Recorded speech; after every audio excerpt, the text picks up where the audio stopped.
Vyasni. I am Brahman. Our goal is to realize Brahman or to become one with Brahman. During the course of our learning, learning the divine composition of Bhaja Govindam under the able guidance of Swamiji, we hope to find changes at emotional, psychological and spiritual level, which can take us closer to our motto. To what extent will remain to be seen, but we will try to be consciously aware of this motto and we hope to come few steps closer to it so that we can reduce our work for the next life. Ideally, we hope to reach this motto in this life itself. I now ask my group members to introduce themselves. Hari Om, I am Rajesh Masudja. Hari Om, Nalini Rajpal. Hari Om, I am Chinmay Gandhi. Hari Om, Saurabh Mandawari.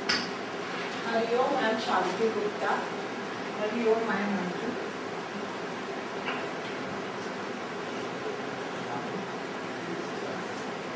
Just say this now. Yeah, now we are going to start with our presentation. Our topic is what was the condition of Hindu culture before Shankaracharya came on the scene and what did he do to revive Hindu culture. So we've tried to stick to our topic, though the topic is very vast, but we've tried to stick to our topic itself.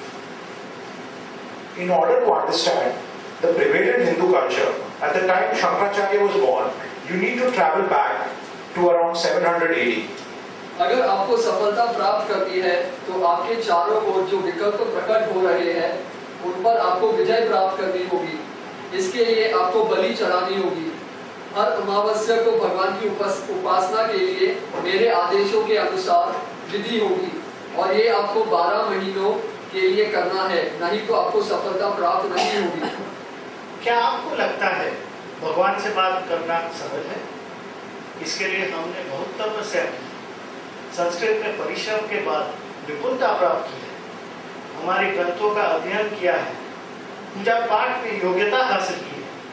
भगवान से परिचय मेरे द्वारा ही होगा। उनकी उपासना का हकदार एक ब्राह्मण ही है। These Trantiks and Brahmins have really driven me mad. Why do I need to do these cruel rituals? And why should I listen to their instructions? Why do I need these Brahmins between me and God? I don't believe in all this. Hey, listen. I recently heard some Buddhist monks speak. According to them, whatever these Brahmins are saying is humbug.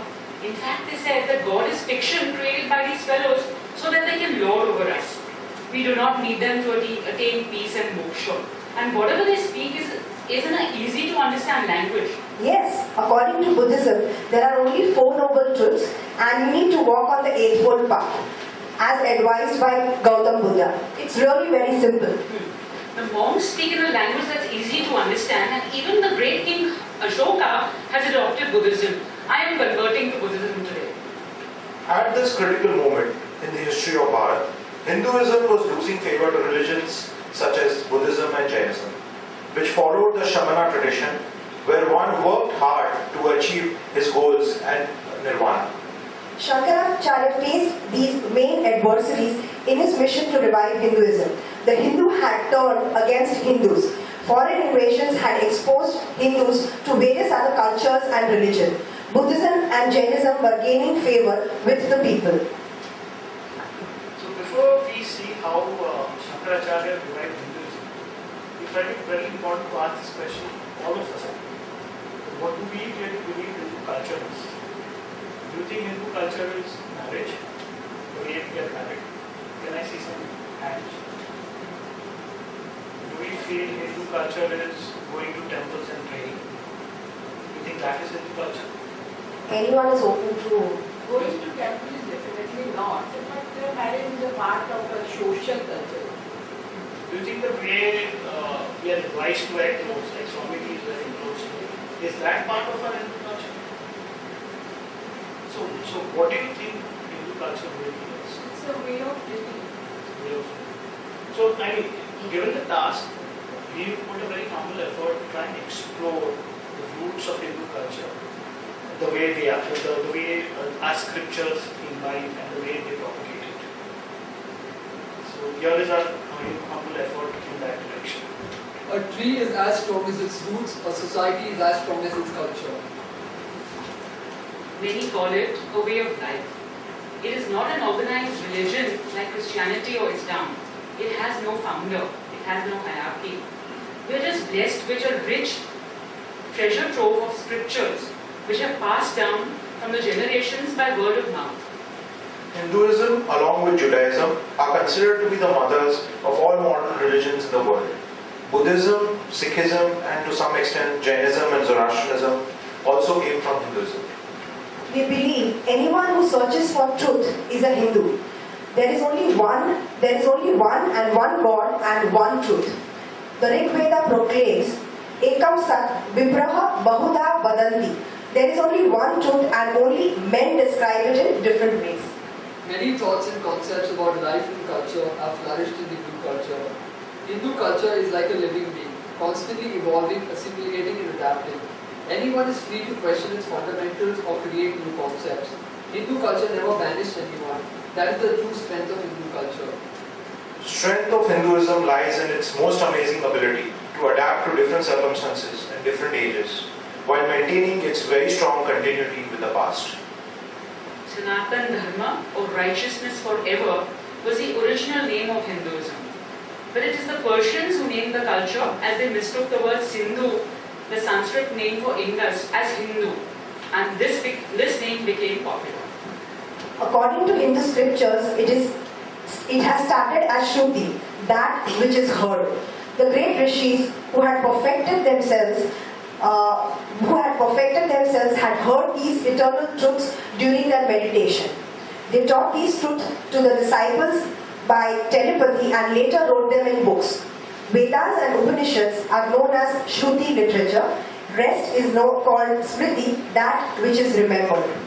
Our Vedas are a collective compilation derived from the continuous efforts of our rishis and gurus. That is why they say the Vedas are apaurushaya. No single person can claim the authorship of this rich spiritual text.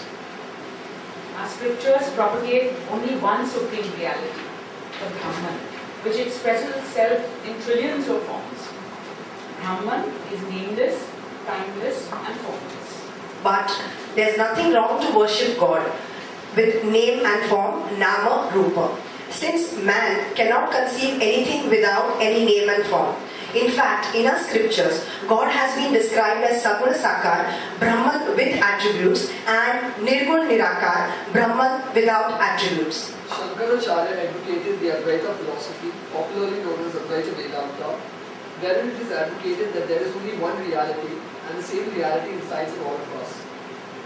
As part of his efforts to revive Hindu culture, Shankaracharya wrote quite a few books and commentaries that explain the values imbibed in our Vedas and Upanishads. It is believed that around 118 such works are credited to Sri Shankaracharya. All these will be described by the further group. Apart from the literary works, Shankaracharya also engaged in debates with existing scholars, pandits, tantrics, and experts in various religious sects spread across the length and breadth of India. And he engaged in these debates to show these scholars the true knowledge of Advaita Vedanta and its superiority, so that they could come back to the fold of Hinduism. Shankaracharya knew that if he wanted the masses to adopt Hinduism, these scholars would have to be won over first. That is the sole reason why he traveled the length and breadth of India, engaging in debates all over. Inspired by a rich Indian tradition, Shankaracharya re-established the Guru Shishya Parampara as a part of his effort to revive Hindu culture. Shankaracharya stressed the importance of Jnana Yoga, which is knowledge-based, that leads the sadhaka to experience the truth within. Shankaracharya went on to create 4 mathas at various strategic points, which aimed at carrying forward the Sanatan Dharma through the ageless Guru Shishya Parampara. Puja Gurudev is an excellent example of a contemporary missionary who took forward the wisdom and message of Sanatan Dharma.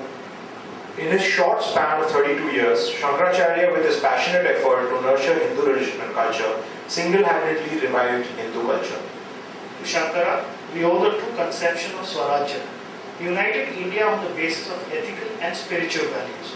It is our dharma which today stands as the invisible bond through all the diversity that exists in India today. Truly, historians and experts agree that without the efforts of Sri Adi Shankaracharya, there was a great threat that Hindu culture would have been totally decimated. Thank you. Thank you for your patience.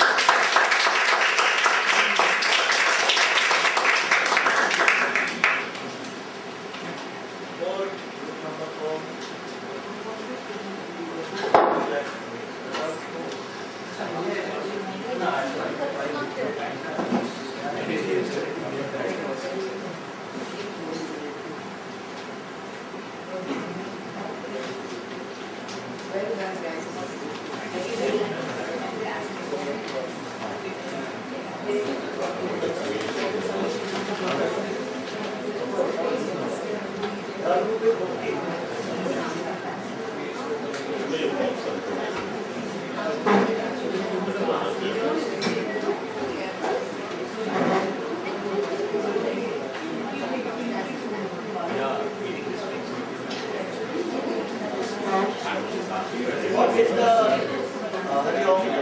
What is the tagline of group number 1, Govind?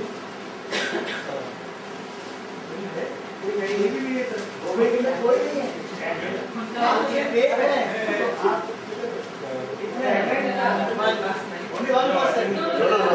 3, 4. How many? 4. चलो बच गए, तो marks minus हो गए। आपका presentation हुआ और सब डिसअपियर हो गए। हाँ, तो अब tagline of the group.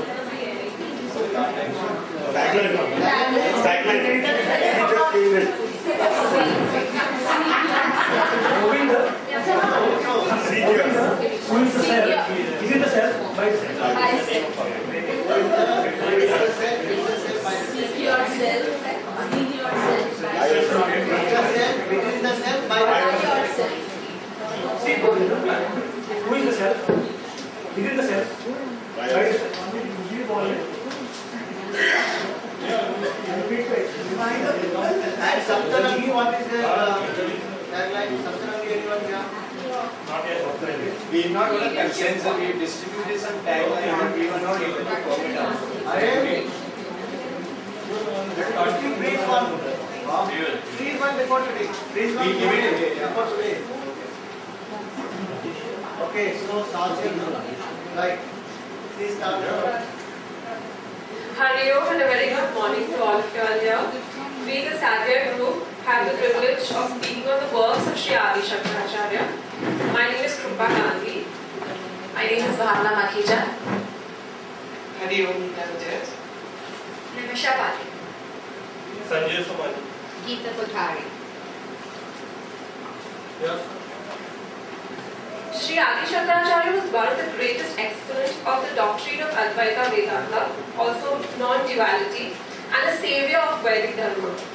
The existence of Vedic Dharma today in India is only due to him, since he re-established the sanctity of Vedic Advaita philosophy with his study, commentaries, and analysis of these scriptures. Shankara's compositions can be broadly divided into 3 sections: the Bhasyas, which are the commentaries; the Prakriya Granthas, which are the books which are dealing with the fundamental concepts of Vedanta; and the Stotras, which are the hymns of the meditation verses. Now the Upanishads, the Bhagavad Gita and the Brahma Sutra are the threefold authority on Hinduism. Together they are called as the Prasthana Trayi. The theme of all these 3 edifices of Hinduism is Brahman, which is one great reality, the supreme truth. The Upanishads form the concluding portion of the Veda, and therefore they are known as the Vedanta, that is the end of the Veda, and they actually contain the essence of this Vedic teaching. The theme of the Upanishads is Brahman. The Vedas, also called as the Shrutis, are the divine revelations of truth to the rishis while in deep meditation.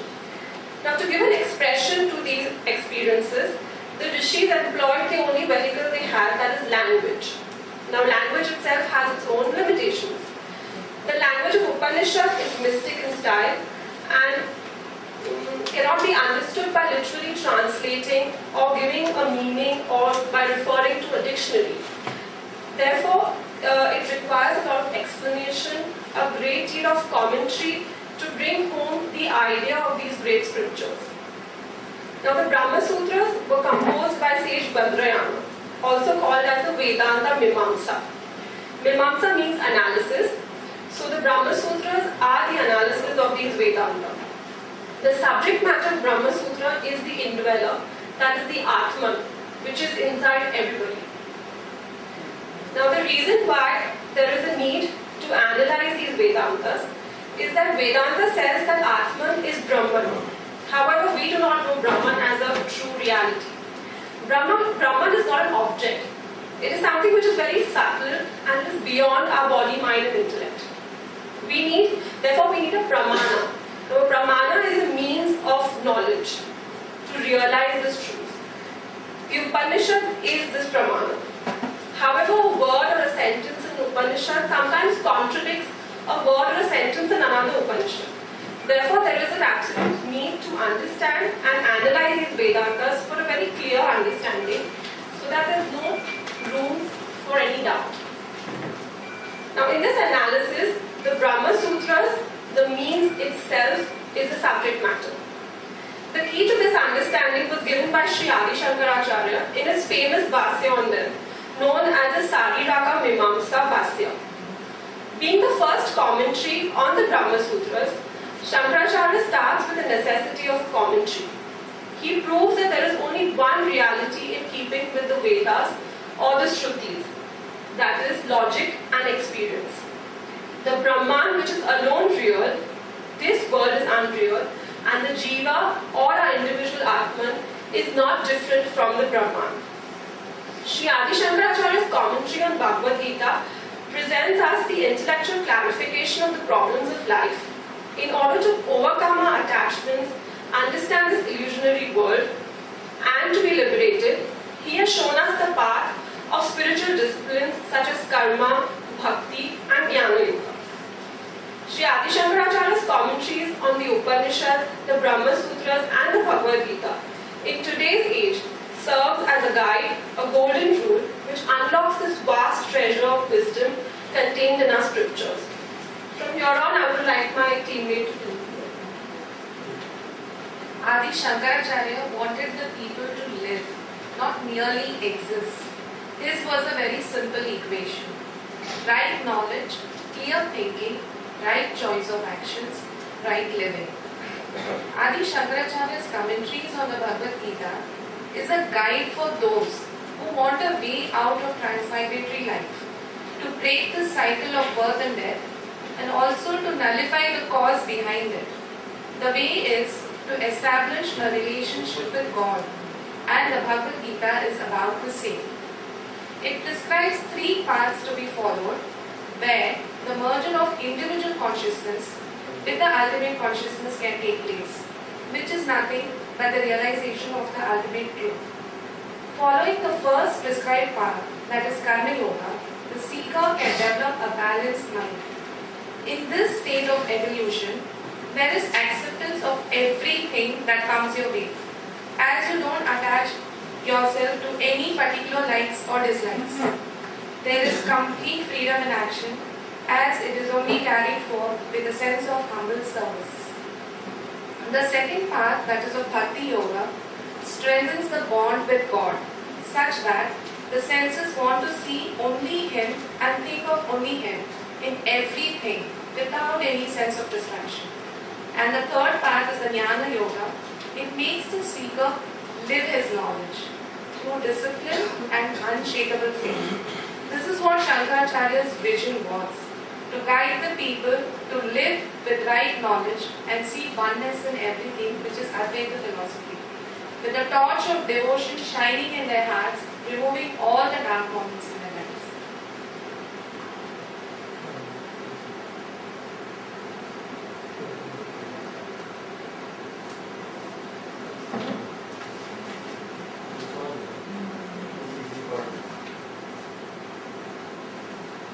Hi, I'm going to be speaking about the Prakarakaran.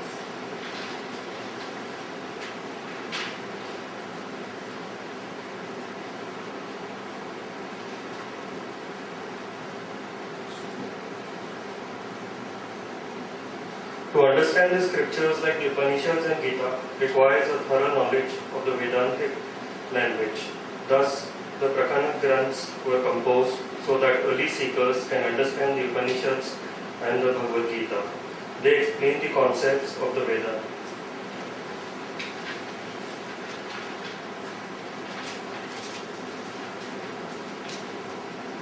These are a few of the compositions of the master Adi Shankaracharya, Viveka Chudamani, Atma Bodh, and the Tattva Bodh.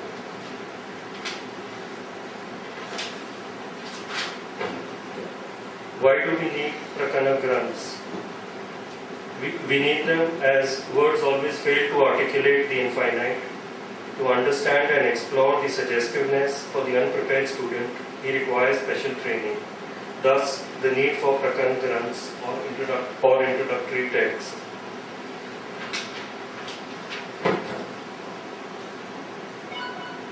Tattva Bodh. This is the most elementary text meant for beginners in Vedantic study. Tattva means essence, Bodh means knowledge. The essence of everything is reality, hence the subject matter of this book is self-knowledge. It is written in a question and answer style.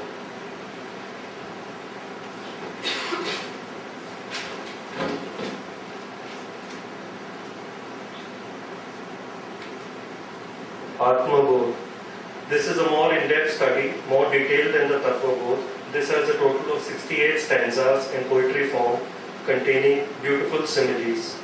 The title of the book means knowledge of the self. The book shows that the self is the nature of pure consciousness. The root cause of man's misery is ignorance. Ignorance is removed only by knowledge and not by karma.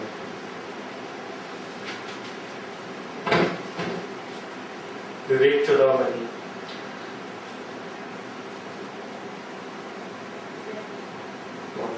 Here again, the fundamental ideas are discussed in still greater detail. This contains 581 verses. It is in the form of a dialogue between a teacher and student. Literal meaning of the name is crest jewel of discrimination. The book describes the goal of life and the path to reach it exhaustively.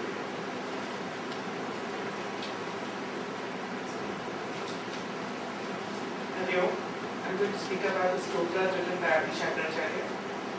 Prayer, according to Adi Shankaracharya, was asking for true light of knowledge and discrimination, and to save one from the wheel of birth and death. This was an ideal for students to pursue. Adi Shankaracharya appreciated the difficulty of the common people in comprehending the complex philosophical doctrine of the Advaita, and thus, the hymns of the story. This studio pattern is really wonderful. This would have mind. Sorry. This is also not working. We don't have a background. Prayer, according to Adi Shankaracharya, was asking for true light of knowledge and discrimination, and to save one from the wheel of birth and death. This was an ideal for students to pursue. Adi Shankaracharya appreciated the difficulty of the common people in comprehending the complex philosophical doctrine of the Advaita. And thus, the hymns and the stotras paved the way to reach the ultimate goal of bhakti. Adi Shankaracharya's greatest appeal is through his stotras. He composed several of them, and most of them spontaneously, purely out of the love for God. He did not believe in following any one particular sect, yet his most famous stotras are Shiva, Vishnu and Durga. These really stood out. These hymns were adapted for the ordinary folk in such a manner that each one of them could be helped in attaining the supreme reality. He also took care to remove all myths, false beliefs and superstitions which block their paths in realization of the true divine. There is no complete list of all the stotras written by him. They are numerous. Some of his devotional stotras, which are very popular, are the Saundarya Lahari and the Korakadam Stotra. He also composed several meditative verses for regular recitation, reflection and meditation, such as the Nirvana Shakta and the Sadhana Parikram. Some of his most famous hymns are the ones which we are going to study, the Bhaj Govindam and the Dakshinamurti Stotra. There are numerous stotras written by him and also many hymns and stotras written by his disciples which aim at simplifying his works. And here, I'm going to speak about the impact of this work. At the time of Adi Shankaracharya's life, Hinduism was increasing influence at the expense of Buddhism and Jainism. The followers of Mimamsa and Sankhya philosophy were atheists. So he held discourses and debates with the leading scholars of all these sects and schools of philosophy to controvert their doctrines. In his work, Adi Shankaracharya stressed the importance of Vedas, and his efforts helped Hinduism to regain strength and popularity. He is the main figure in the tradition of Advaita Vedanta.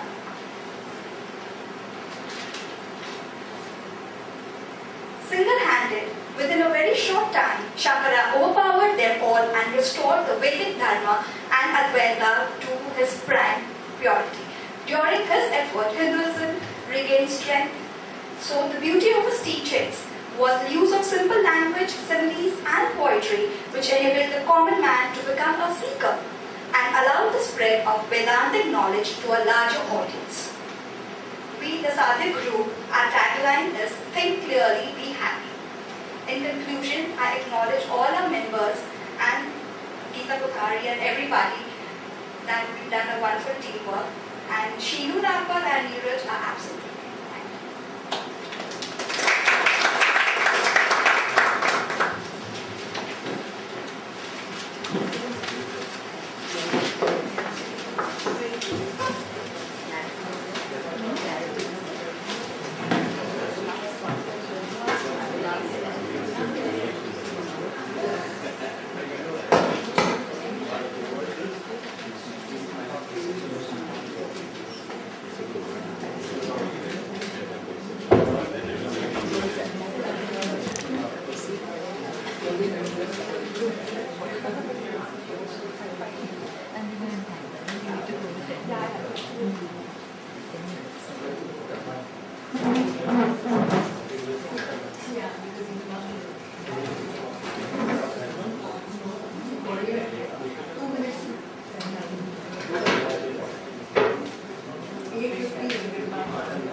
They wanted it to be mysterious.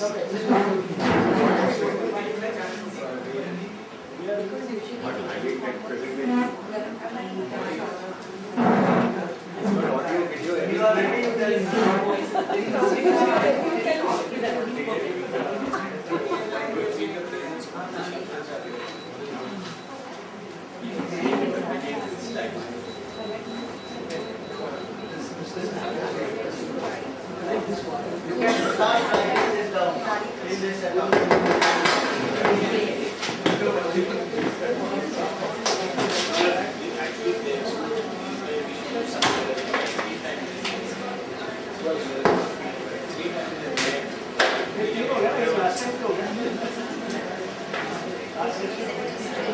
Last session, you have some and showing something.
to share my personal experience with Shankara.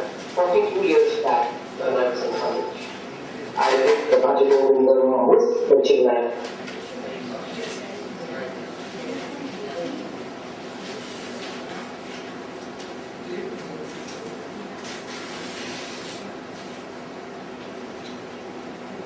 Ready?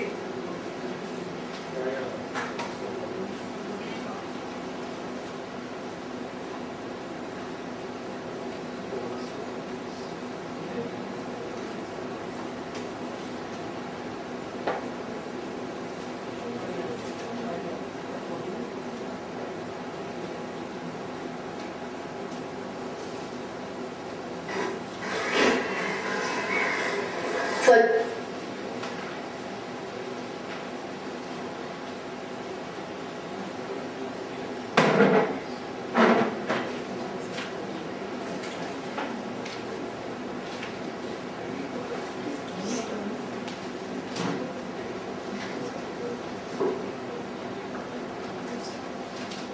Hariom. Sorry for the little delay in the technical, we had a technical problem. Our group is group 5.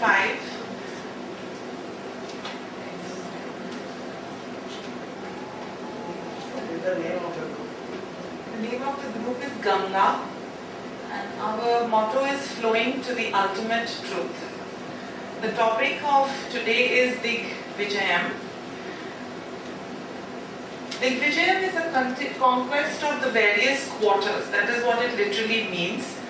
It is the Acharya's story of his continuous tour of meeting learned persons, religious leaders, kings, chieftains, and understanding the problems of the people and remedying the situations.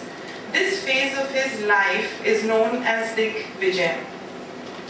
He trod the length and breadth of the country, eradicating all false values and philosophical systems. As you can see from the picture, these are the various cities that he went right across the length and breadth of India in a short span of 16 years.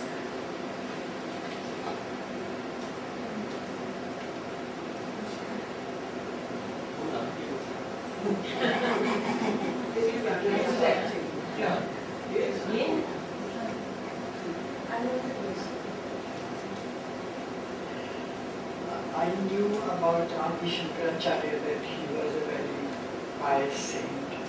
He wrote few books and established Gurmata. But when I went into study about him, thanks to Swami Swatananda, I came to feel, was he a God man? Was he a messenger from the God? Or God himself? He came to uplift Vedic culture, which was vanishing from Bharat, not for any internal deterioration of his theories, but the wrong interpretation of his doctrines by other sects. He was highly competent and supremely efficient. He trod length and breadth of our holy land. He reformed the administration of various temples. Routines of worship were established. The histories of almost all temples have a record of his visit. He did it on militant basis, walking on foot. No talk of planes or trains. Not Pakar roads were not even available. Our Swami Chinmayananda said that we should consider him spiritual general of India. He was a poet of the first order, a man of letters. His poetry has mathematical precision of a scientist.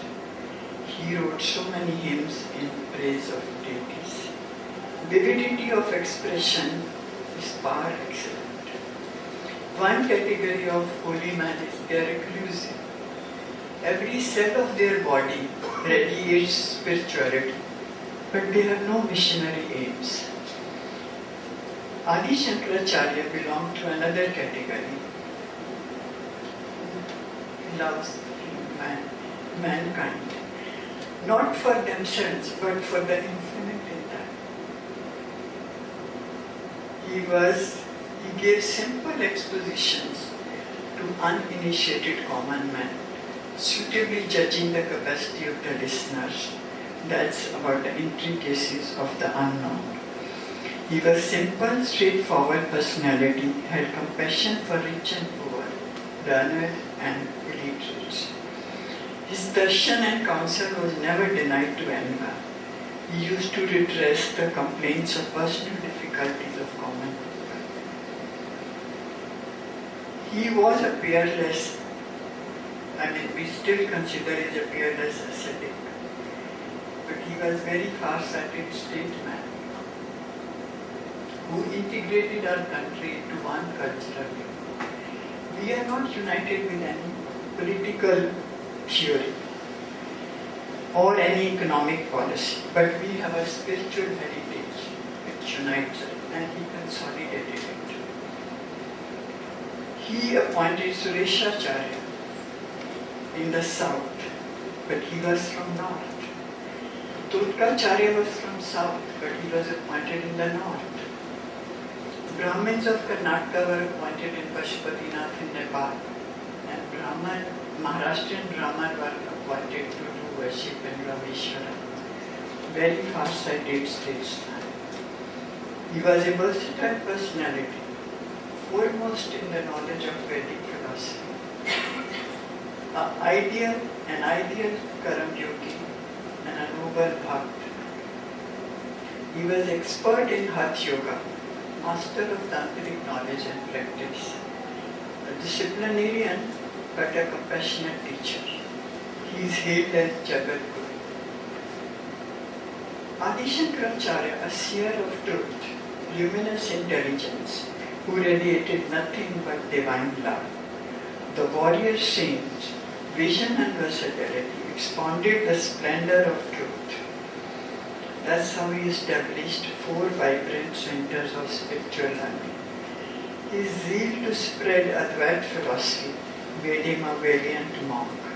One saint is one torch, but he was a wonder of hundreds of torches. In such short span of life of 32 years, his achievements are tremendous, unbelievable. Would you believe he really walked on this earth? As the modern generation say about Mahatma Gandhi ji, did he really walk on the earth?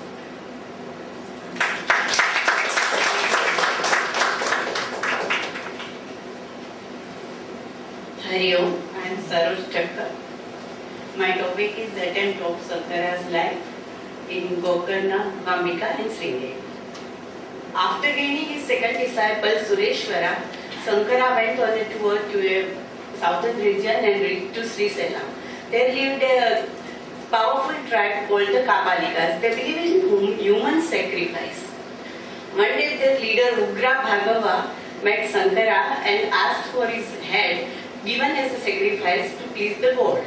And Sankara agreed. And the head was to be cut off. That time all the disciples reached and beheaded the Ugra Bhargava himself. After that he reached to Gokarna. Gokarna there was they believe in Saivites, and he gave him the theory of Advaita Vedanta, and they liked it and they became their followers. After they went to the Mukambika, there he saw a couple crying over his dead body of their son, and there he prayed to the god of Mukambika, and the boy came into a life again. Then they all went to the Sringeri, and there was a king Aditya Brahma was there, and they all were convinced to build a mart, and but the Sankara told him to build a temple over there, and they have given all the facilities to be construct temple. And then they constructed temple and they prayed, they performed the puja and sang a hymn.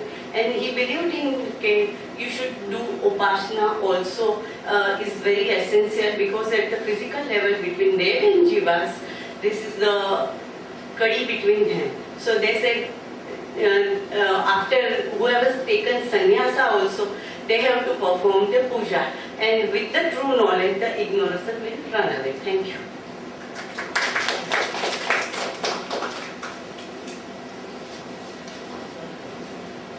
Hari Om, I'm Lajja. I'm to talk about the trip to Kaladi. Whilst in Sringeri, Shankaracharya came to know about his mother's illness, and he had promised her that he would be by her bedside before she passed away. So Acharya travelled by air by his yogic powers to reach his mother's side quickly. After she passed away, his relatives did not cooperate with him, saying sannyasis do not perform any rites and rituals like lighting the fire. Acharya then, chanting the mantras, sprinkled water from his kamandal and lit the pyre of his mother. His relatives were wonderstruck and begged for forgiveness. Acharya also had composed 2 hymns for his mother, Shiva Bhujangam and Vishnu Bhujangam, which are famous.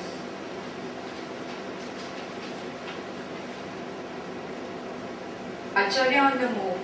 Acharya with his disciples moved from place to place from Himalayas to Kanyakumari and from Assam to Afghanistan.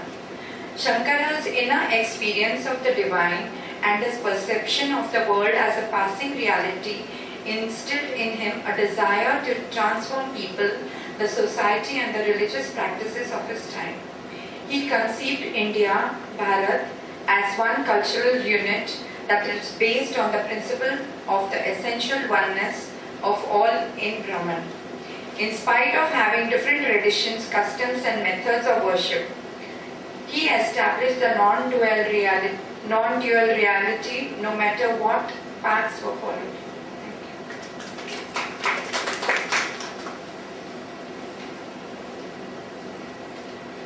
Hari Om, I'm Asha Merchant and I'll be talking about the southern portion of his journey. If you could just not look at the slide and listen to me instead. His journey started from Kaladi and went on all the way through to Vidarbha. I'm not naming the individual states since it's mentioned on the map. Some of the main points of his journey was that he formulated the Panchayatna system of worship. That is the worship of 5 main godheads, namely Vishnu, Shiva, Shakti, Surya and Ganesha.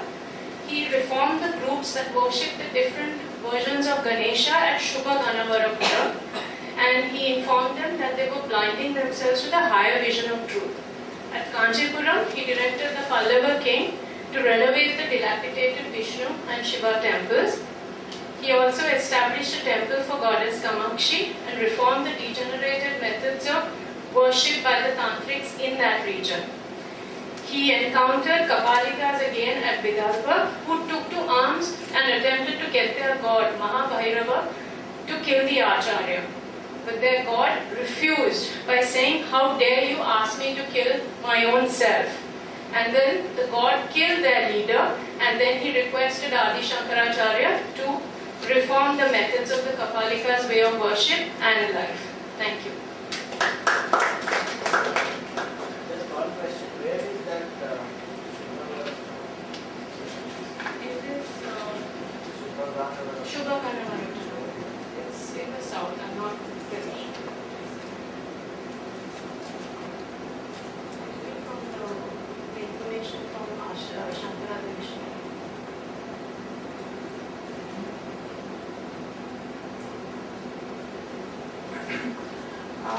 We have divided the regions of the country where he travels amongst us, so I shall dwell upon his travels in the north.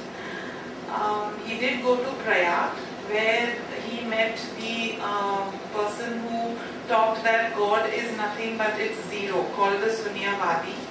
And from these journeys, it is evident that Adi Shankaracharya came across several forms of beliefs and worships, and he had managed to defeat each one of them and convert them to understand what the Advaita philosophy is.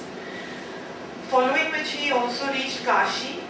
This is the second time where he had started his journey in Kashi to revive Sanatan Dharma around 12 years ago, and he comes back here to revive it, and it is in Kashi that he composed Bhaja Govindam, which is when he saw the Brahmin chanting the grammar rules and composed, and which is actually called Moha Mudkara, which is a way to come out of the delusions.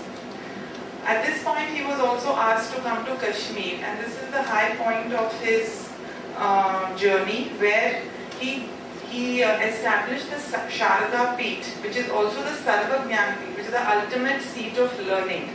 So if one managed to convince this, it was basically considered to be the seat of learning for the entire country. So this is, and from here, the Pandits asked him to come and establish the supremacy out here in Kashmir, so that it would be looked upon as the Sarva Gyan Peeth. In Srinagar, he composed the Saundarya Lahari, which is, he composed the Anatma Shri Vignaram, which he wanted the disciples to come to their senses because they were so enamored by the beauty of Kashmir. So this is what he composed to get them to come back to their senses. Then the king, the current king in Kashmir invited him to come to Srinagar, but he did not stay with the king, but in a hill overlooking the city, where he established a temple dedicated to Bhavani, and it is here that he composed the Saundarya Lahari. Going down to the Ganges, when he came down from there, he met his guru's guru, Gaudapad. And he also, during this journey from the Ganges, he was invited to Pashupatinath temple, where he went and he defeated all the various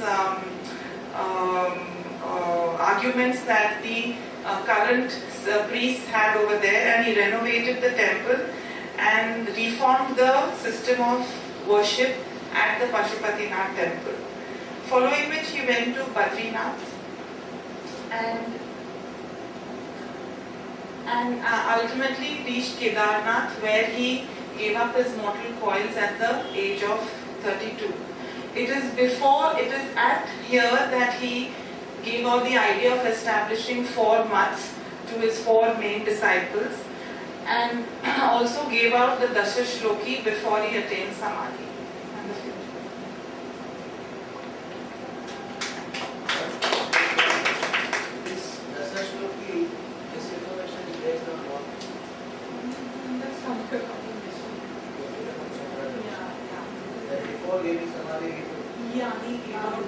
The disciples asked him to give some knowledge before he attains it, and that's when he recites the Dasa Sloki.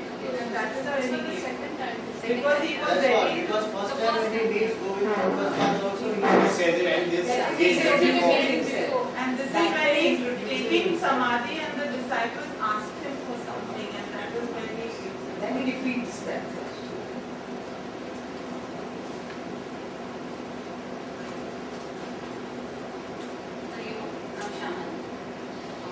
The Acharya in the south went to Saurashtra, which is ancient Cambodia, and he spread the tenets of Advaita.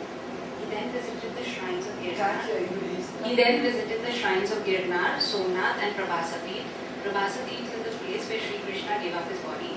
There he explained the superiority of the Vedas, of the Vedanta in these places. He then arrived at Dwarka, the city of Sri Krishna. Shankaracharya defeated the Vaishnavas who upheld the difference between God and Jiva.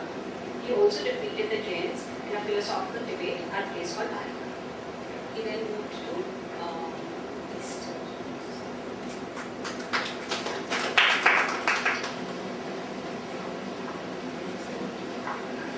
Hari Om, I'm Nayak.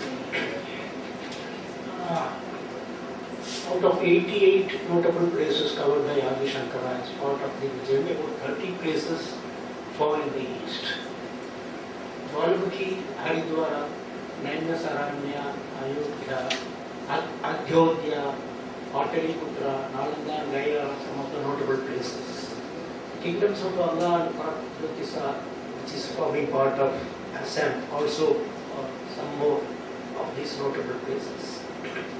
We would like to come to the contribution of his Digvijayam to the Hindu religion, Indian culture and humanity in general. He saved, revived and reformed the Hindu religion. Second most important thing is that he strengthened the aspects of participation, charity, architecture, skills of culture, art, music, architecture, etc., primarily from a point of local perspective, It also made economic support to the local artisans, artists, business, people of learning, etc. at various locations. It was Adi Shankara who made a commoner know that he was greater than what he thought of himself through the principle of Atman. This goes a long way for men and women to realize the importance of leading a life of self-sacrifice through qualities of mind and self-control, realize importance of reasoning, intellect, realize importance of tempering anger and ego, attachments, etc. Thank you.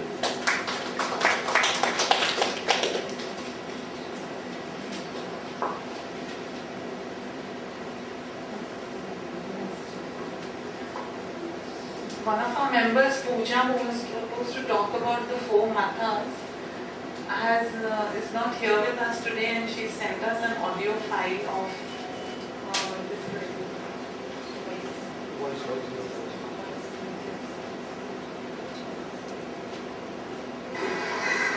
Hari Om. My topic for today is about the 4 mat. Let me start with the introduction part. Now, Sri Shankara, he decided to establish 4 seats of wisdom in 4 parts of the country. It was envisaged that the spiritual welfare of the whole country would be looked after by these 4 mat from their centers, and the 4 centers were east, west, north and south. Acharya, he entrusted 4 of his most distinguished disciples with work of establishing 4 mat in 4 parts of the country, and he passed down the eternal wisdom of scriptures through Guru Shishya Parampara for generations to come.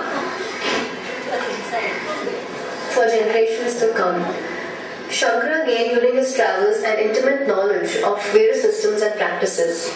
Shankara met their leaders and disciples, reformed them to higher vision of unity as proclaimed in Upanishad. Now we shall see the differences between all the directions, that is the east, south, west and north, and let's find out what are the mats, the Mahakavya, the Vedas, the titles of the Sannyasis and the Brahmacharis and the first Acharyas. Let's start with the first direction, which is the eastern mat. The eastern mat was established at Jagannath Puri. The mat here is also called as the Govardhan mat. The Mahakavya in this direction is the Pragyananam Brahma. The Veda in the eastern mat is the Rig Veda. And the titles of the Sannyasis belonging to this mat are the Vana and the Aranya. The titles of Brahmacharis belonging to this mat are the Prakasha. And the first Acharya or the Shishya is the Padmapada. Coming to the next direction is the south. The southern mat was established at Sringeri, now in the state of Karnataka. This mat is also called as the Sharda mat. The Mahakavya here is the Aham Brahmasmi. The Veda in this southern mat is the Yajur Veda. The titles of the Sannyasis in the southern mat is the Bharati and Puri, whereas the Brahmacharis are titled as the Chaitanya, and the first Acharya in the southern mat is the Sudeswara. In the western mat was established at Dwarka. This mat is also called as the Kalika mat. The Mahakavya in this mat is the Tattvamsi. The Veda here is the Sama Veda. The titles of the Sannyasis belonging to this western mat are the Tirtha and Asrama. And the titles of the Brahmacharis of the western mat are the Swarupa. And the Shishya, the first Acharya, is the Hastamalaka. And the last direction is the northern side, which is established at Jyotirdhama. And here the mat is called as the Jyotir mat. The Mahakavya in this mat is the Ayam Atma Brahma. The Veda is Atharva, and the titles of the Sannyasis belonging to the northern mat are the Giri, Parvata and Sagara, whereas Brahmacharis is titled as Ananda. For the first Acharya, the Shishya belonging to this northern mat is a Totka Karya. So these are the various mats which was established by Sri Shankara, and this is how he distinguished all these mats in different directions of 4 parts of the country. Thank you. That is supposed to be Mahabharata.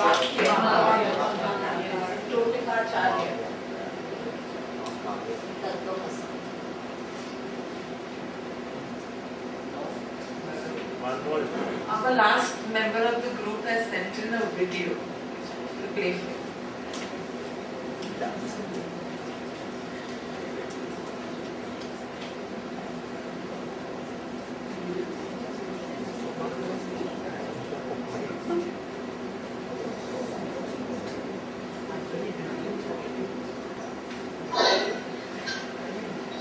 Hari Om. I would like to thank my group member for giving me the opportunity of concluding our talk. Actually, I wanted to share my personal experience with Shankara. 42 years back, when I was in college, I did the Bhajagovinda with the Chilnayam in Vankeshwar. And 42 years later, Shankara is back in my life. These 42 years, the journey has been very interesting. It has led me from dark night of the soul to a light that shines, that flows very softly in my life. And yet Shankara felt the need to appear once more. To remind me, I feel, that just enjoying the spiritual garden, which is what I have been doing, is not enough. I must remember to resume and to continue my spiritual journey. And the truth is that Shankara's Digvijay journey never ends. It continues till today. It continues through his gentleness, through so many enlightening and deeply spiritual and awakening leaders and people that we are fortunate enough to have in our country. Ramkrishna Paramhans, Swami Dayananda, Pujya Swami Chinmaya, many of you. So through these generals of his Digvijay journey continues, and I feel he has come back into my life, and I have to tell you, it's really come back with some force. Wherever I look, there's either a Shankara Shloka, or someone is dancing to one of his compositions. So he's all over from me, reminding me that I too, like all of us, must resume my Digvijay journey. Let's not forget my spiritual partnership. And this is a war in which we are asked not to break walls, but to break the walls that separate us. And the only arms that we are asked to pick up are our own, in order that we may embrace everyone, including ourselves. So, as I continue with all of you, our journey, that is simply leading us back home to ourselves, the only place where we will find permanent happiness and peace, which is what we all say in the world. This journey that leads through our cultural heritage and through a space that we recognize as our own. So Shankara urges us that just as he still marches on, we also still get up and we march with him. And I have to say that this journey that we are all doing together, that we are very fortunate to be part of. And let us all, with our special general, Swami Swahamana, carry on and make this a fulfilling journey. Thank you.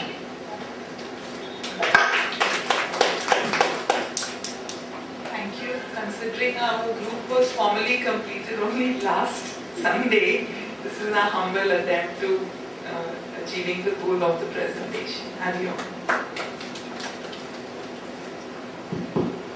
Hari Om. So first and foremost, all the 5 groups, you have done very well. So I congratulate all of you who have put in your efforts. And some of you have put in this kind of effort which are very nice. It shows the amount of interest and responsibility one has taken, that I need to contribute to the group, so do the video or put the audio and send if I am not there. So each one of them, the idea of doing this was for us to explore the life of Shankaracharya. I will go into it more detail a little later. I want to give you some feedback of each group.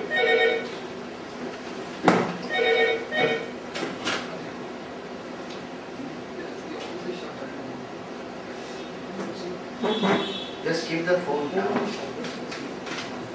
Keep it down, otherwise you'll again. Right. So group 1 spoke about the life of Shankaracharya till the age of 16, and the facts were covered very well. Information was given out fine. 2-3 points in that to understand where team members should have been more involved. I think only one person did the presentation there. Yeah, so team members should have been more involved. Second thing was too much of content on PowerPoint, which is a common feedback for many groups, that PowerPoint literally is to make a powerful point. So you have to just put a point and you have to elaborate.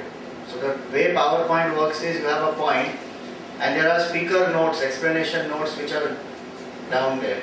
So the speaker knows that with this point is what I have to speak. So everything did not go on the PowerPoint. And PowerPoint should never be read fully as it is written, because it's not meant to be that good.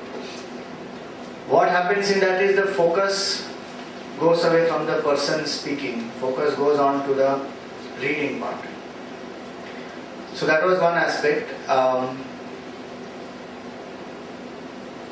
Second aspect was also the time factor. So first group and last group, both of them have exceeded the time, and that time is a very crucial factor. One has to be within that time period.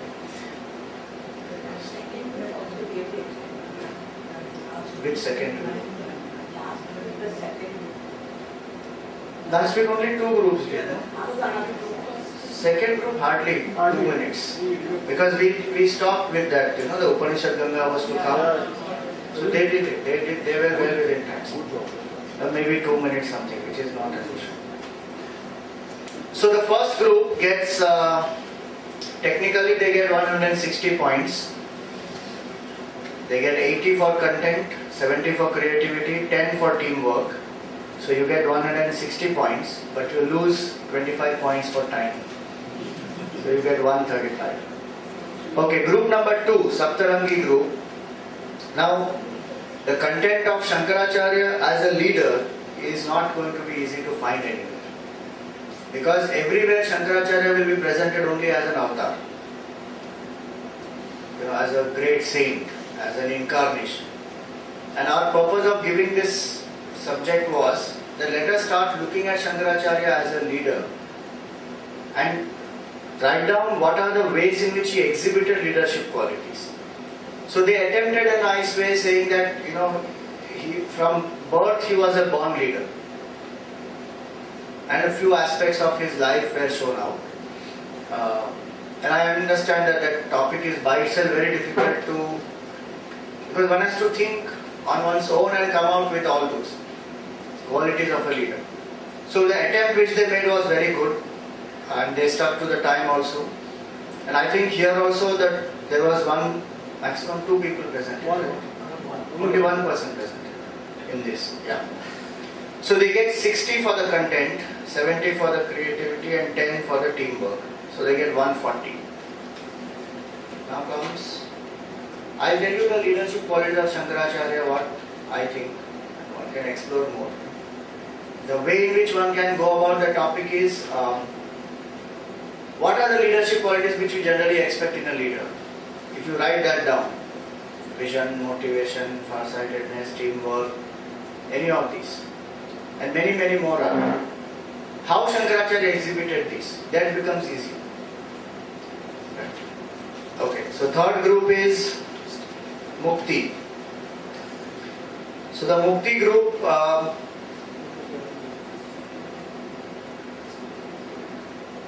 the presentation was on culture and reviving of the culture. Yeah, the missionary part of his life. So presentation was good in terms of 5 people and like a script which was written and each one is speaking. So the monotony is broken.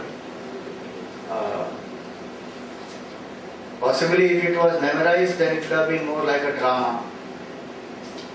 Doesn't matter, it was made like that, in that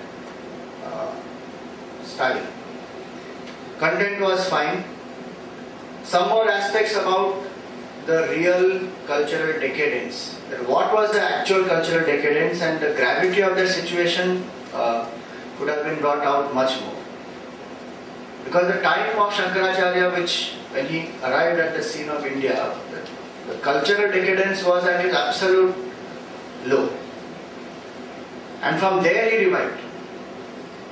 Till a person does not feel that the culture has gone down so badly, one will not appreciate what is the revival that actually Shankaracharya brought about.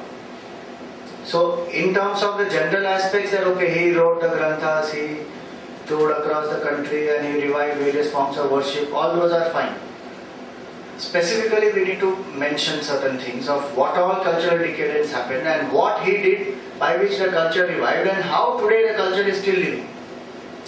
Those aspects need to come out a little more. So, content wise, fine 80, creativity 80, teamwork 60, and there are some special points 20 for their creativity, for their innovation, and so they have 240.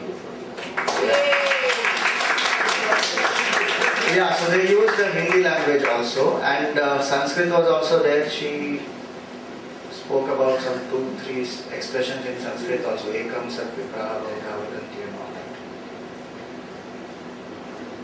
Sadhya group spoke about works of Shankaracharya. Okay, now 1 minute, sorry. Mukti group, I have 2 points more to say. See, one is that we say what is Hinduism is a way of life. But what is that way of life? That has to be known very clearly. Because it's a very common expression. What is Hinduism? Way of life. It doesn't mean anything. What is way of life? How are we living that? What is the culture? How it is integrated in our life? So attempt was made to bring out that aspect by asking, okay, is culture what we wear? Is culture what we have rituals like marriage and all that? But what exactly is culture? That should have been defined. Before cultural decadence and cultural revival, what is culture has to get defined.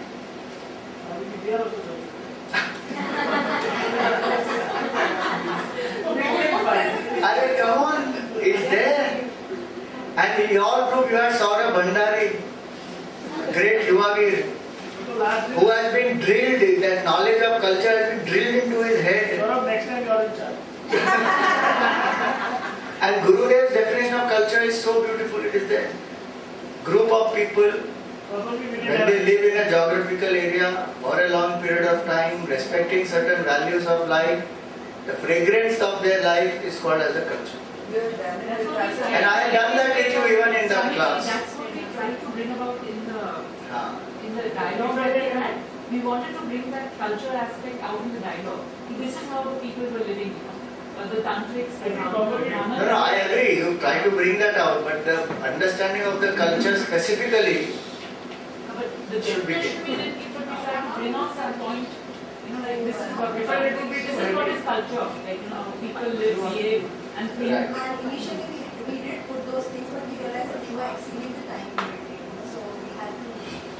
We try to do it more creatively rather than definitions. Somewhere else something can be made less.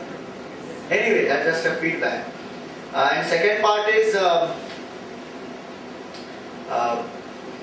the presentation when we speak about Buddhism, yes, at that point in time, Hinduism had broken up into many sects. And Buddhism, it was said that they have the Eightfold Path and the Four Noble Truths. But understanding of Buddhism also has to be clear, because at that point in time, Buddhism also had broken into many sects. Buddhism also went into degeneration. Totally. And so, when we present, the picture has to be very clear. to people. Otherwise it would appear that Buddhism is that it's a very simple, nice religion, so many are following that. And that was the time when Buddha came. That's what Buddha did. When he was there, this is what he did. 4 Noble Truths, 8-fold path. He made people live that, and thus people started following. And mass started following because the kings converted to Buddhism. But by the time of Shankaracharya, Buddhism already went down. Everything went down. Actually, Shankaracharya's time was a very difficult time when he came. And for him to establish Advaita at such a point in time is unimaginable. It's absolute negative. Somewhere no ideology was being followed in the country. No ideology. Neither Buddhism, nor Jainism, nor materialism, absolute Charvaka also, nor they were following proper rituals, no karma kanda properly, doing all kinds of animal sacrifices and whatnot. There was no intellectually, there is no direction to the country at all. Then I'll come to that. Each of them I'll come to that. So that was Mukti group. Sadhya group did on the works of Shankaracharya. Now see, content-wise, yes, some research was done into Prakriya Grantha, Bhashya, and the hymns and the stotrams. The main way by which Shankaracharya revived the culture is this, is through the compositions. His Digvijayam etc. started next. First step of his to revive the culture was the Grantha that he wrote and the Bhashya that he wrote. So what I felt is that content of Brahma Sutra, content of what is Gita and some of the Prakriya Granthas, that was presented well. But more emphasis should have been given on how Shankaracharya revived the culture through these Granthas and what was his vision behind writing these. One aspect. Second aspect also is that this, if you see Shankara the missionary book, at the end they have the appendix where they have the list of the works of Shankaracharya. The last 2 pages. So if you just see these 2 pages, the Bhashya of Shankaracharya plus his commentaries, and look at his Prakriya books. His Prakriya books are at least 23 or 25 Prakriya books are there in the list if you see here. 41. No, from 19 to 41 it is. So almost 23, 24 books he has written which are just Prakriya books. Plus his commentaries. Plus the stotrams if you see, right from this number 42 onwards it goes on till 113. How many stotrams? What is required is the analysis of these. That okay, these stotrams that he wrote, more than 65 stotrams that he wrote, cover so many different aspects. They cover Tantra also, Vaishnavism, Shaivism, and the people who are worshipping Shakti, people who are worshipping Ganesha, people who are worshipping every form. He covered all of them. And the amount of bhakti literature that he has written is much, much more than his commentaries. And how such an Advaitic master actually, why should he write all these commentaries? And why should he write all these stotrams? So the dualism, non-dualism, the mixture of it is so beautiful in Shankara's life. So his 3 books, his 3 composition categories, little more detail on the implications of those was more important. Actually I had told that to her that leave out the technicalities. Because Atman is Brahman and then all those details that you will anyway come to know when you study the Bhajgovindam, and some details you can give, not a problem. But in general, how his literature impacted people. If you and I write a poetry, even 5 years later nobody will remember. This kind of compositions we are listening to and reading generations after generations, millenniums after millenniums. So what is the impact of that literature? And in today's life, where is that impact? If today we are studying Bhajagovindam, we have yet to start, but many of you know what Bhajagovindam content is. And what is that Bhajagovindam beauty that it is applicable even in modern life today, and it will remain applicable. So that is one aspect. So Sadhya group, content 70, creativity 50, teamwork 50, total 170. And last is the Ganga group. So Ganga group also, the Shankara Digvijayam in terms of 4 directions covered well. One aspect which has to be emphasized is a little bit of precision. Like in the slide of that east, a lot of places which were mentioned, they are not of the east, they are of the north. What he did in the east is a very different work that he did actually, in terms of the entire east. Even today if you go, there are a lot of tantra in the east. Yeah, there are a lot of tantra which goes on continuously in the east. And virtually today the east, if Vivekananda Kendra was not there, we would have had no hold on the eastern side of the country. Because Christianity, Islam have completely swept over that place. They don't, Northeast especially, though, they don't even celebrate Independence Day. They hoist a black flag on that. Yeah. So Shankaracharya, even at that time, philosophy-wise, East was almost lost to us. And East has continuous influence of communism also.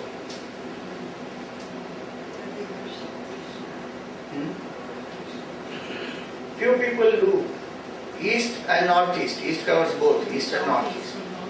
This Northeast and also is almost gone from Hindu culture. So anyways, a little more precision aspect of that. And like second example is the Jnana Peeth. Sarvajna Peeth, which is there in Kashmir, that is not established by Shankaracharya. Shankaracharya is the only one who has ascended that Peeth. In the second presentation, I think they spoke about the 4 doors, right? And each door is a particular philosophy which you have to defeat to go in. So Jnanapeeth is not established by Shankaracharya. He established the Sharda Math there. That is in Jyotirmath. Sorry, that is in Joshi Math it is called, which is just before Badrinath. Yeah, that he established. So the Sarva Jnanapeeth in Kashmir, which is there, that is not established by Shankaracharya. He ascended that. And it is said as of now, till today there is only one person that Shankaracharya was ascended that, who defeated all the other schools of philosophy. So that's why some more precision that was needed there. So Ganga group has 65 for content, 50 for creativity, 60 for teamwork, and special 30 because of the audio and the video that they have put in the efforts to send. So they get actually 205 points, but they get minus 25 because the time which they took was almost 30 minutes. So they come back to 180. So no, that is not that. Equally we have minus 25 for both the groups because both the groups did almost 30 minutes presentation. Right, first and last. Yeah, very good. First group did not be given marks also. So the point is, many of you may be wondering, why do we have to do all this for Shankaracharya? We came to study Bhajagovindam. Why can't we just start Bhajagovindam? Bhajagovindam is just not starting. But see, spirituality is something, the composition is something which comes out of that, has been spontaneously composed by Shankaracharya. What is the evolution of that person? Based on that, the composition is going to come out. So first and foremost, this spiritual knowledge is not like a work of fiction. That the author's life and what the author writes has no connection. Okay? There are enough people who write enough books out there, even what you call self-help books. they themselves will need help to practice that in their life. Maybe, I'm not saying always, but here is a master who leads. Then this comes out of that person. So what is important is to understand the vision and life of that person, how that person lives. There are many people who don't make this distinction, they ultimately end up in disillusion. Many people who read Osho, his teachings may look very good. They may even intellectually stimulate you. But what was his lifestyle? How did he live? Where did he land up? It's very important that we don't have this kind of a gap between what one is teaching, and how one is living. So in Shankaracharya's life, one aspect is to understand him as his whole life, how he lived. Second also, it is our gratitude that if today we are studying all these, it's only because that great master revived the culture. How he revived the culture, what all he did for that culture, we have to become sensitive and aware to it. So all the more necessary for us to research into his life and understand that what he did. He was not merely a saint. How he was a missionary, how he went about reviving the culture, what he did for the whole country, and what is his place. Without him, we will not be able to study. Today, Hinduism is surviving because of him. Otherwise, it was almost finished, wiped out, gone. It would have been just like Greek culture, Roman culture, Egyptian culture, all in the museums. But it is still living today because he revived. So out of our gratitude, we understand that what was his life. And third, there are so many inspiring points we can learn from his life, which can make a difference to our life, make a difference to the way we bring up our children, what vision we give them. And it can definitely make a difference to the country when we have that greater vision in our life. So what we try to do is understand Shankaracharya through these, so that we feel how he lived. When we feel grateful, we will absorb Bhajagovindam also much better, because okay, this is what he did for us. Next time you go to a place, maybe if you go to any of these mutts, if you visit Badrinath, if you visit Dwarka, any of these places, because we keep going to all these places. Hardly we know anything about. We go, we do the darshan, take some prasad, listen to some stories there, click some nice pictures, put them on Facebook, come back. Very good. Kya hua? Char Dham Yatra karke aaye. Who is this master who did this? Who brought about this whole concept of 4 dhams? Shankaracharya brought about the concept of Char Dham. Not only these Gangotri, Yamunotri, Badrinath, Kedarnath, that is one Char Dham. Other Char Dhams are the 4 mutts that he established. They are also called Char Dham. Both he established. So slowly what happens is, generation after generation, they start losing the information.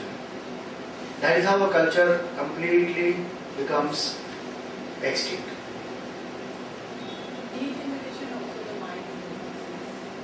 Yeah, so the mind goes through so much of degeneration in terms of, it will value only what it will see. Using the Shankaracharya, today's Shankaracharya, using the Adi Shankaracharya, that becomes like. Yeah, so we don't understand sometimes why Shankaracharya did certain things and why today's Shankaracharyas are doing certain things. So we may even not understand those aspects. If you understand Adi Shankaracharya, his vision clearly, at least we know.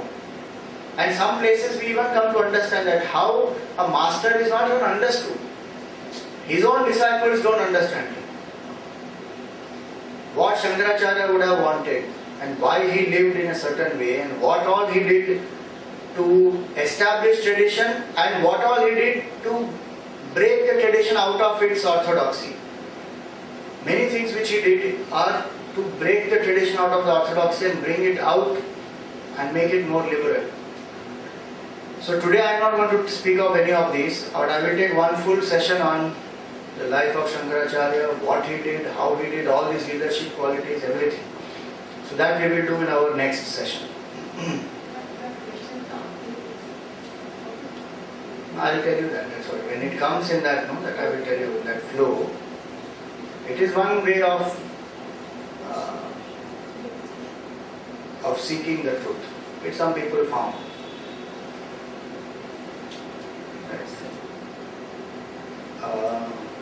No.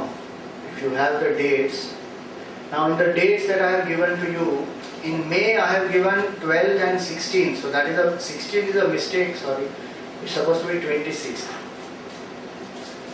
12th and 26th because it's Sunday. All the dates are Sundays. I have not given you any non-Sundays. Huh? Yeah. I am not saying next class is in May, but I am just saying in the dates that I have given to you is 12th and 16th. Please correct it to 12th and 26th. Next class will be in April only. 14th it will be. Correct. No, it is not 14th. Sorry. 7th and then 21st. 7th and then 21st. 7th are given. Oh.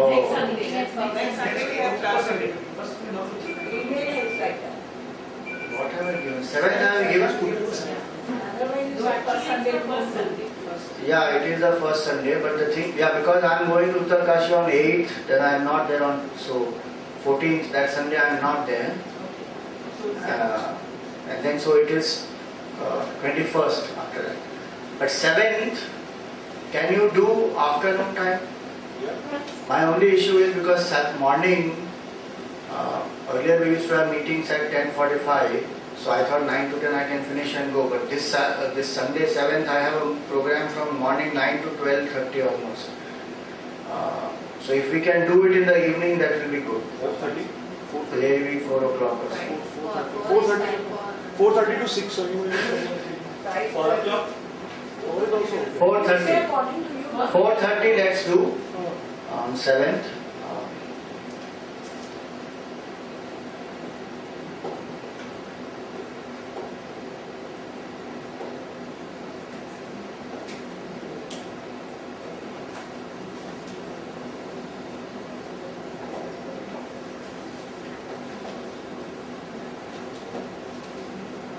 Yeah, 4:30 is good.